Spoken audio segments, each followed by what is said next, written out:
जय श्री राधे कृष्ण प्यारे मित्रों, आप सभी आत्माओं का इस आध्यात्मिक और दिव्यमयी यात्रा में सादर स्वागत है। ये कोई साधारण संयोग नहीं, बल्कि स्वयं श्री कृष्ण की कृपा है कि आज आप इस पावन वाणी से जुड़ रहे हैं। हे कृष्ण, जो भी भक्त आज इस वाणी को श्रवण कर रहे हैं, उसके जीवन से अंधकार मिट जाए, हर कठिनाइयां दूर रहे और आपके प्रेम व आशीर्वाद की उजास हर दिशा में फैले। दोस्तों, ये केवल शब्द नहीं, यह अमृत है। श्री हरि की वह करुणा है जो जीवन को छू जाती है, हृदय को नम कर देती है और आत्मा को शांति देती है। तो आइए दोस्तों, बिना देरी इस अमृत वाणी को हम सुनते हैं। दोस्तों, इस वीडियो को हम आगे सुने उससे पहले मैं आपसे एक विनम्र अनुरोध करना चाहती हूँ। अगर आपके हृदय में भगवान के लिए थोड़ी सी भी आस्था है, अगर आपको यह बातें सच्ची, भावपूर्ण और जीवन में उपयोगी लगती है, तो चाहे आप इसे लाइक करें या ना करें, यह आपकी इच्छा है, लेकिन कृपया इसे दूसरों तक अवश्य पहुँचाइए, शेयर कीजिए, क्योंकि हो सकता है किसी एक व्यक्ति के जीवन में यह बातें प्रकाश की किरण बन जाए, उसके टूटते विश्वास को फिर से जोड़ दे या उसे जीवन में एक नई राह दिखा दे। ऐसी बातें सिर्फ शब्द नहीं होती, कभी कभी वो किसी की प्रार्थना का उत्तर होती है। और ऐसी ही जीवन में उपयोगी ज्ञान, कर्म और भक्ति की बातें सुनने के लिए चैनल को सब्सक्राइब भी अवश्य कर लीजिएगा। हर इंसान के जीवन में एक समय ऐसा जरूर आता है जब वह अपने भीतर यह सवाल गूंजता हुआ पाता है, मैं इस जीवन में ऐसा क्या करूं जिससे मेरी आत्मा को शांति मिले? ऐसा कौन सा काम करूं जिससे भगवान मुझसे प्रसन्न हो जाए? कौन सा कर्म ऐसा है जो सबसे अधिक पुण्य देने वाला हो? ये सवाल केवल एक मनुष्य की जिज्ञासा नहीं है, ये हर जीव की आत्मा की पुकार है। क्योंकि हम सब केवल शरीर नहीं है, हम आत्मा है और आत्मा का स्वभाव है पवित्रता, सेवा, करुणा और परोपकार। परंतु जैसे जैसे यह आत्मा माया, लोभ, मोह और भोग विलास में उलझ जाती है, वह अपने मूल स्वरूप को भूल जाती है और तब शुरू होती है उस मूल स्वरूप को वापस पाने की यात्रा।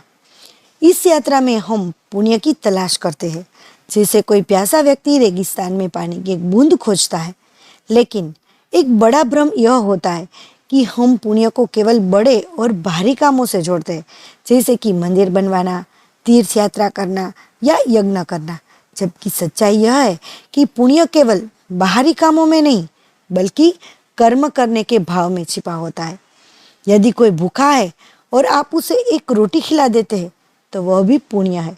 यदि कोई दुखी है और आप उसे आश्वासन देते हैं, सांत्वना देते हैं, वह भी एक पुण्य है। यदि कोई अज्ञानी है और आप इसे ज्ञान देते हैं, वह भी एक पुण्य का काम ही है। यदि कोई अपराधी है और आप उसे क्षमा कर देते हैं, वह पुण्य है। पुण्य वह है जो किसी और के जीवन में रोशनी लाए। पुण्य वह है जो किसी की पीड़ा को थोड़ी देर के लिए भी कम कर दे। पुण्य वह है जो निस्वार्थ हो, जिसमें कोई अपेक्षा, कोई स्वार्थ, कोई दिखावा न हो। हमारे शास्त्रों ने हजारों वर्षों से हमें यह समझाया है कि जीवन का सबसे बड़ा उद्देश्य आत्मा की शुद्धि है और आत्मा शुद्ध तब होती है जब वह दूसरों के लिए जीती है। यही कारण है कि श्रीमद् भगवद गीता, महाभारत, गरुड़ पुराण, मनुस्मृति, हर ग्रंथ बार बार एक ही बात दोहराते हैं, परहित सरसी धर्म नहीं भाई, पर पीड़ा सम नहीं अधमाई। उसका मतलब है कि परहित यानी दूसरों के हित के लिए किया गया कार्य वही सबसे सच्चा धर्म है और किसी को दुख देना वही सबसे बड़ा पाप। आज की दुनिया में लोग करोड़ों कमा रहे हैं, बड़े बड़े मकान बना रहे हैं, लेकिन आत्मा के भीतर जो रिक्तता है, जो खालीपन है, वह किसी आलीशान जीवन से नहीं भरता। वह भरता है एक पुण्य के भाव से, एक सेवा के संकल्प से। इसीलिए इस प्रवचन में हम जानेंगे कि कौन से वे कार्य है जो सबसे ज्यादा पुण्य देते हैं, कौन से वो छोटे छोटे कर्म है जिनका असर बहुत बड़ा होता है, कौन से वो भाव है जो हमारे साधारण जीवन को भी महान बना देते हैं। महाभारत के प्रसंगों से, भगवद गीता के उपदेशों से और शास्त्रों की अमृतवाणी से हम इस विषय को समझेंगे कि पुण्य कमाने के लिए बड़े कर्म नहीं, बल्कि बड़ा हृदय चाहिए। तो आइए आत्मा की इन गहराइयों में उतरे और जाने कि ऐसा कर्म है जो करने से इंसान सबसे अधिक पुण्य का भागी बनता है। हर मनुष्य यह जानना चाहता है कि कौन सा काम ऐसा है जिससे सबसे ज्यादा पुण्य मिलेगा, कौन सा कर्म ऐसा है जिससे हमारे जीवन का कल्याण हो सकता है, पाप मिट सकते हैं और आत्मा शुद्ध हो सकती है। पुण्य एक ऐसा शब्द है जो सिर्फ धर्म ग्रंथों तक सीमित नहीं है, बल्कि हर उस कार्य में छिपा है जिससे किसी को सुख, शांति, सेवा या सहारा मिलता है। पुण्य वह ऊर्जा है जो आत्मा को ऊपर उठाती है और पाप वह जो आत्मा को नीचे खींचता है। अब प्रश्न उठता है, वह कौन सा कर्म है जो सबसे अधिक पुण्य देता है? शास्त्रों में बार बार कहा गया है कि सेवा भाव से किया गया कर्म में सबसे ज्यादा पुण्य है, वो सबसे बड़ा पुण्यकारी कार्य है। निस्वार्थ सेवा जिसमें कोई अपेक्षा ना हो, कोई फल की इच्छा ना हो, वह ईश्वर को प्रिय है। महाभारत में एक प्रसंग आता है जब युधिष्ठिर धर्मराज से पूछते हैं, हे धर्मदेव, ऐसा कौन सा कार्य है जिसे मनुष्य जन्म जन्मांतरों के पाप से मुक्त होकर परम गति प्राप्त कर सकता है? धर्मदेव उत्तर देते हैं, सेवा। जो अपने सुख को त्याग कर दूसरों के कष्ट हरने का प्रयास करता है वह महान पुण्य कमाता है। सेवा के प्रकार, कौन सी सेवा करने से हमें ज्यादा पुण्य मिलता है? तो वृद्धों की सेवा, बीमारों की सेवा, गायों की सेवा, भूखों को भोजन, गरीब कन्याओं का विवाह, अनाथ बच्चों को शिक्षा, ये भी सभी सेवा के रूप में है और हर एक सेवा का पुण्य हजारों यज्ञों के बराबर बताया गया है। अन्नदान महान दान, यह वाक्य वेदों से आया है। जब कोई मनुष्य भूखा होता है और आप उसे भोजन कराते हैं तो न सिर्फ उसका पेट भरता है, बल्कि उसकी आत्मा से जो आशीर्वाद निकलते हैं वह सीधा ब्रह्मांड की ऊंचाइयों तक पहुंचता है। एक बार श्री कृष्ण द्रौपदी से कहते हैं, जो अन्नदान करते हैं वह देवताओं को अर्घ्य देने के समान है।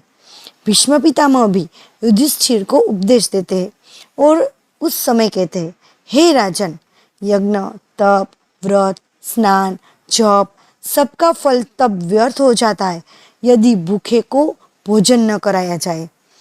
कल्पना कीजिए, एक गरीब मजदूर दिन भर मेहनत करने के बाद भोजन न मिलने पर भूखा सोता है। ऐसे में यदि आप उसे सादे चावल और नमक भी दे दे तो वह अन्न ईश्वर को चढ़ाए गए भोग से भी अधिक पुण्य देता है। विद्यादान, जब आप किसी अनपढ़ को शिक्षा देते हैं तो वह ज्ञान उसकी आत्मा को रोशन करता है। यही कारण है कि शास्त्रों में विद्यादान को सर्वोत्तम दानों में से एक कहा गया है। मनुस्मृति कहती है, विद्यादानात् परम नास्ति, नहीं विद्या परम बलम। विद्या से बड़ा कोई दान नहीं और विद्या से बड़ी कोई शक्ति नहीं। आप किसी निर्धन बच्चे की स्कूल फीस भरते हैं या उसे किताब दिलाते हैं, यह पुण्य अनगिनत जन्मों तक आपके साथ चलता है। यही कारण है कि आज भी गुरुकुल में दिया गया ज्ञान दान ऋषियों के पुण्य का आधार बना हुआ है। गाय को धर्म, कामधेनु और माता के रूप में माना गया है। गरुड़ पुराण, स्कंद पुराण और अन्य धर्म ग्रंथों में गौ सेवा को सबसे बड़ा पुण्य कहा गया है। शास्त्रों का मत है कि गावो विश्वस्य मातरः, गायें इस संसार की माताएं हैं। गौ माता को चारा खिलाना, बीमार गाय की सेवा करना, गौशाला बनवाना, यह सभी कार्य भी स्वर्ग के द्वार खोलते हैं। क्षमा करना सबसे कठिन और पुण्यदायक कर्म। क्षमा करना आसान नहीं होता, लेकिन यह वह कर्म है जो आत्मा को ईश्वर के साथ और उसके करीब ले जाता है। महाभारत का एक बहुत अच्छा उदाहरण है। जब अश्वत्थामा ने पांडवों के पुत्रों की हत्या कर दी, तब भी श्री कृष्ण ने अर्जुन को कहा, जो मनुष्य क्षमा कर देता है वह ईश्वर की तरह बन जाता है। क्षमा से जो पुण्य मिलता है, आपके अंदर की कटुता समाप्त हो जाती है, सामने वाले का हृदय भी परिवर्तन हो जाता है। ब्रह्मा, विष्णु, महेश तक क्षमा करने वाले को आदर देते हैं। जलदान, प्यासे को पानी पिलाना। एक घूंट पानी भी यदि किसी प्यासे को दे दिया जाए तो वह अमृत बन जाता है। शास्त्रों में कहा गया है, पिपासितस्य पात्रेण जलम दत्वा स याति वैकुंठम। जल सेवा के रूप कौन कौन से हैं? तो यात्रियों के लिए प्याऊ लगवाना, कुआं, बोरवेल, हैंडपंप बनवाना, गांव में टंकी स्थापित करना, यह सभी जल सेवा मनुष्यों के अगले जन्मों में भी प्यासा नहीं होने देते। लेकिन ये सभी कर्म निस्वार्थ भाव से और सेवा का भाव से होना चाहिए। धर्म की रक्षा या धर्म के लिए किया गया कर्म, धर्म की रक्षा करने वाला स्वयं ईश्वर की कृपा का पात्र बनता है। चाहे वह धर्म का प्रचार हो, मंदिर निर्माण हो, भगवत गीता का वितरण हो, सभी कार्य पुण्य से भरपूर है। श्री कृष्ण का उपदेश यह है कि परित्राणाय साधूनां विनाशाय च दुष्कृताम धर्म संस्थापनार्थाय संभवामि युगे युगे। जो धर्म की रक्षा करता है वह साक्षात श्री कृष्ण के उद्देश्य में सहभागी होता है। परोपकार, दूसरों के सुख के लिए किया गया कर्म। शास्त्रों में कहा गया है, परोपकाराय पुण्याय पापाय परपीडनम। किसी की फीस भर देना, किसी का इलाज करवा देना, किसी की बेटी की शादी में सहयोग देना, ये सभी परोपकार के रूप है और असीम पुण्य प्रदान करते हैं। श्री कृष्ण ने गीता का ज्ञान अर्जुन को दिया, लेकिन यह ज्ञान पूरे विश्व के लिए है। जो व्यक्ति गीता पढ़ता है, सुनता है और दूसरों को भी सुनाता है, वह अनंत पुण्य का भागी होता है। श्री कृष्ण का यह वचन है, य इमं परम गुह्यम मद्भक्ते स्वभिधास्यति भक्तिं मयि पराम कृत्वा मामे वैश्यत्य संशय। जो इस गीता ज्ञान का प्रचार करता है वह अंत में मुझ में ही समा जाता है। इस बातों से हमने जाना कि पुण्य क्या है, किन कर्मों से मिलता है और जीवन में उसका क्या महत्व है। लेकिन समापन केवल शब्दों का अंत नहीं है, यह उस आत्मिक अनुभव का आरंभ होता है जहाँ हम अपने भीतर झांकते हैं और स्वयं से पूछते हैं, मैं आज से ऐसा कौन सा कार्य करूं जो किसी और की मुस्कान का कारण बन सके। जीवन बहुत छोटा है, न जाने कब कौन सा पल अंतिम हो जाए। हमारे पास जो सांसें हैं वे अनमोल है और यदि हम इन सांसों का उपयोग किसी की सेवा, किसी की भलाई, किसी की सहायता में नहीं कर पाए तो यह जीवन व्यर्थ है। आपके पास बहुत बड़ा सामर्थ्य है, चाहे आप गरीब हो या अमीर, शिक्षित हो या अनपढ़, छोटे गांव में रहते हो या महानगर में, हर किसी के पास पुण्य कमाने का अवसर हर दिन आता है। पुण्य कोई दौलत से नहीं आता, पुण्य आता है भाव से। आपके दिल में अगर करुणा है तो आप हर दिन एक नया पुण्य कमा सकते हैं। एक बूंद पानी पिलाना पुण्य है, किसी वृद्ध माँ बाप की सेवा करना पुण्य है, किसी निर्धन कन्या की शादी में सहयोग देना वह भी पुण्य है, किसी गरीब बच्चे को किताबें दिला देना पुण्य है, किसी को माफ कर देना भी पुण्य का ही काम है। श्री कृष्ण ने गीता में कहा था, जो कर्म निस्वार्थ भाव से बिना फल की कामना के किया जाए वही सच्चा धर्म है और वही आत्मा को शुद्ध करता है। इसीलिए यदि आप जानना चाहते हैं कि कौन सा कर्म करने से अधिक पुण्य मिलता है तो उत्तर यही है, वह कर्म जो किसी और के आंसू पोंछ दे, वह कर्म जो किसी दुखी के जीवन में एक पल की राहत दे दे, वही सबसे पुण्य का काम है। आज हम जिस संसार में जी रहे हैं वहाँ हर व्यक्ति किसी न किसी दुख से जुड़ा हुआ है, कोई शरीर से, कोई मन से, कोई हालात से। ऐसे में यदि हम किसी एक व्यक्ति के भी जीवन में थोड़ा उजाला भर सके तो समझिए हमने अपना जीवन सार्थक कर लिया। पुण्य कोई गिनती नहीं है जिसे किसी तराजू पर तोलकर स्वर्ग का टिकट मिले। पुण्य एक ऊर्जा है जो आत्मा को ऊपर उठाती है। पुण्य एक भाव है जो हमें ईश्वर की ओर करीब लाता है। पुण्य एक संस्कार है जो आने वाली पीढ़ियों को भी सिखाता है कि संसार में जीने का मतलब सिर्फ खाना पीना, कमाना और मर जाना नहीं है। जीने का मतलब है किसी और के लिए जीना। जब आप दूसरों के लिए जीने लगते हैं तब ईश्वर आपके लिए जीना शुरू कर देते हैं। हर सुबह एक संकल्प लेकर उठिए, आज कम से कम एक पुण्य का काम करूँगा या करूँगी, भले ही वह मुस्कुरा कर किसी को देखना हो या सड़क पर पड़ी हुई कोई चीज हटाकर किसी को गिरने से बचाना हो। छोटा लगे लेकिन उसका असर अनंत होता है।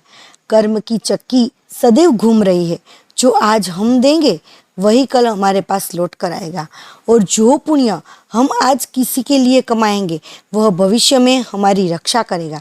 शास्त्र कहते हैं, न पुण्यम क्षीणमायति न पापम विफलम भवेत यथा कालम यथा देशम कर्मणाम फलम श्रुते। अर्थात पुण्य कभी व्यर्थ नहीं जाता, पाप कभी बचता नहीं। जो जैसा करता है वैसा फल पाता है। तो आइए जीवन को पुण्यमय बनाए, हर कर्म से पुण्य बटोरे, हर सांस में सेवा बसाए, हर पल में प्रेम और करुणा बरसाए। और अंत में जब यह जीवन समाप्त हो तो पीछे सिर्फ नाम ही न बचे, बल्कि वह पुण्य भी बचे जो किसी अनाथ के आंसू पोंछ गया था, किसी विधवा को सहारा दे गया था, किसी भूखे को भोजन कराया गया था। यही सच्चा जीवन है, यही सच्चा पुण्य है, यही सच्चा धर्म है। दोस्तों, अगर मेरी बातें आपके मन को छूती है, आपके जीवन में थोड़ी भी शांति, प्रेरणा या समझ लाती है, अगर आपको लगता है कि इन शब्दों में कोई ऐसा भाव है जो अंधेरे में एक दीपक की तरह रोशनी कर रहा है, तो कृपया इस चैनल को सब्सक्राइब जरूर करें और नोटिफिकेशन बेल को ऑन कर लें, ताकि जब भी मैं कोई नई प्रेरणादायक बात लेकर आऊँ वह सबसे पहले आप तक पहुँचे। साथ ही एक विनती है, इन विचारों को अपने दोस्तों, परिवार और प्रियजनों के साथ जरूर शेयर करें। क्या पता आपकी एक शेयर से किसी भटके हुए जीवन का रास्ता मिल जाए, किसी टूटे हुए मन को सांत्वना मिल जाए और किसी अपने को अपना अस्तित्व का अर्थ समझ आ जाए। आपका स्नेह, आपका साथ ही इस यात्रा की सबसे बड़ी शक्ति है। यहाँ तक सुनने के लिए धन्यवाद। जय श्री कृष्ण। धर्म की जय हो, पुण्य की विजय हो।